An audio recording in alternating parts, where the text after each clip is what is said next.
నాయన వెంటనే వెళ్ళి హిమవత్ పర్వతం దగ్గరికి వెళ్ళి ఆ మృత సంజీవని, సంధానకరణి, విశల్యకరణి మొదలైన ఓషధులు పట్రా, సైన్యం బతుకుతుందన్నారు. వెళ్ళారు, తీసుకొచ్చారు, సైన్యం అంతా బతికింది. మళ్ళీ లేచి కిలకిలారామములు చేశారు. లోపలికెళ్ళి ఇంద్రజిత్ చెప్పాడు, రామ సైన్యం అంతా పడిపోయింది నాన్న అన్నాడు. నగారా మోగించండి రా అన్నాడు. ఒకసారి చూద్దామని గవాక్షంలోకి వచ్చాడు. అందరూ లేచి కాగడాలు పట్టుకుని సంతోషంగా రామనామని చెప్తున్నారు. ఇదేమిరా అందరూ పడిపోయారన్నా, అందరూ లేచారు కదరా, అందరూ బాగున్నారు కదరా అన్నాడు. అంత భయంకరమైన యుద్ధం చేశాడు. ఒకసారి నాగపాశాలతో కట్టేశాడు, ఒకసారి బ్రహ్మాస్త్ర బంధనం చేశాడు. ఇక కానీ ఇంద్రజిత్ వచ్చాడా ఇక ఎవరు నిలబడరు ఆయన ముందు. అంత భయంకరమైన పరిస్థితుల్లో అసలు ఎంత గొప్ప యుద్ధమో లక్ష్మణస్వామిది, ఇంద్రజిత్తుది. ఎన్ని అస్త్రాలు ఉన్నాయో అన్ని అస్త్రాలు ప్రయోగించాడు. ఇంద్రజిత్ నిహతుడు కాలేదు. ఆఖరణ రామచంద్రమూర్తి తన ఆరాధ్య దైవం, తన అన్నగారు, అసలు ధనుర్వేదంలో లేనటువంటి ఒక మంత్రాన్ని ప్రయోగించాడు. తన అన్నగారి మీద అపవాదులు ఏవి ఉన్నాయో ఆ అపవాదులు నిజం కాదని నమ్మకం ఉన్నవాడు లక్ష్మణస్వామి. మా అన్నగారి మీద ఉన్న అపవాదులు అబద్ధం, మా అన్నగారి పరమ సత్యమూర్తి అయితే ఈ ఇంద్రజిత్తు పడిపోవు కాక. అదే శ్రీరామాయణానికి మూలమంత్రం అయిపోయింది. లక్ష్మణస్వామి నోటి వెంట వచ్చిన శ్లోకం ధర్మాత్మ సత్యసంధశ్చ రామో దశరథిర్యది పౌరుషేచ ప్రతిద్వంద్వ శరైనం జహిరావిణిం అన్నాడు.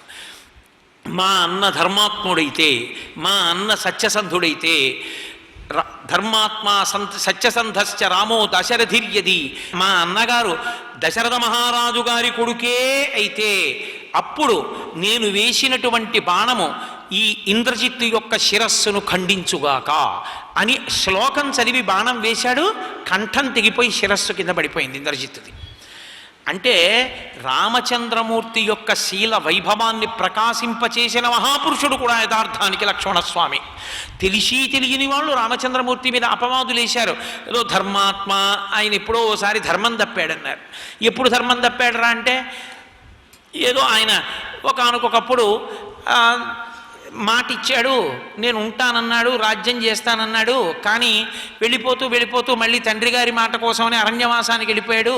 లేదా వాలిని ఏదో చెట్టు చాటు నుంచి కొట్టాడు. అందుకని చెప్పి ఆయన ధర్మం తప్పాడని మీద ఆయనది మీద ఆరోపణలు తీసుకొచ్చారు. సత్యసంధస్య ఆయన ఓసారి అబద్ధం ఆడాడన్నారు.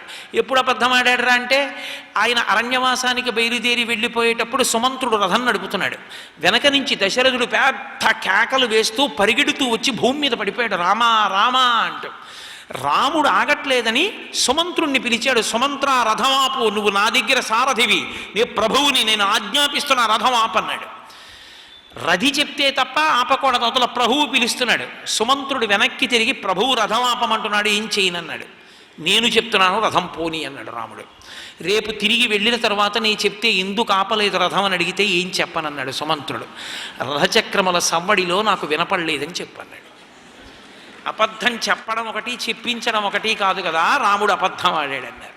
సత్యసంధశ్చ కాబట్టి ధర్మాత్మ సత్యసంధశ్చ రామో దశరథిర్యది, ఏదో పాయస పాత్ర వల్ల పుట్టాడు కానీ రాముడు దశరథుడి కుమారుడు కాదన్నారు. పౌరుషేచ ప్రతిద్వంద్వ, రాముడు పౌరుషం తప్పాడన్నారు. ఖరదూషణాదులతో యుద్ధం చేసేటప్పుడు 3 అడుగులు వెనక్కి వేశాడు. వెనక్కి వేసి బాణం వేశాడు. ధనస్సు చేత ఉన్నవాడు వెనక్కి అడుగులు వేయకూడదు 3. కాబట్టి రాముడు పౌరుషం తప్పాడన్నారు. ఈ అపవాదులు ఆయన మీద వేశారు. ఇది లక్ష్మణస్వామి మనసులో కలుక్కుని గుచ్చుకునేది. మా అన్న ఇవి తప్పలేదని లోకానికి చెప్పడానికి ఈ మాటలు వాడాడు.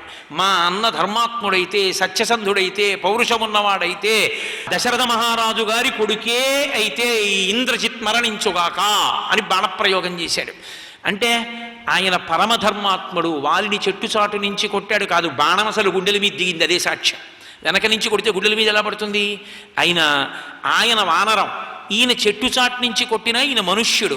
చెట్టుచాటు నుంచి మృగాల్ని కొట్టడం అనేటటువంటిది నరులకి ఉన్నటువంటి ధర్మమే తప్ప కాని ధర్మం ఏం కాదు. వాళ్ళే ఆ ప్రశ్న వేస్తే చచ్చిపోయే ముందు రామచంద్రమూర్తి జవాబులన్నీ చెప్పారు. కాబట్టి రాముడు ధర్మం తప్పలేదు. సర్వం శ్రీ ఉమామహేశ్వర పరబ్రహ్మార్పణమస్తు. స్వస్తి.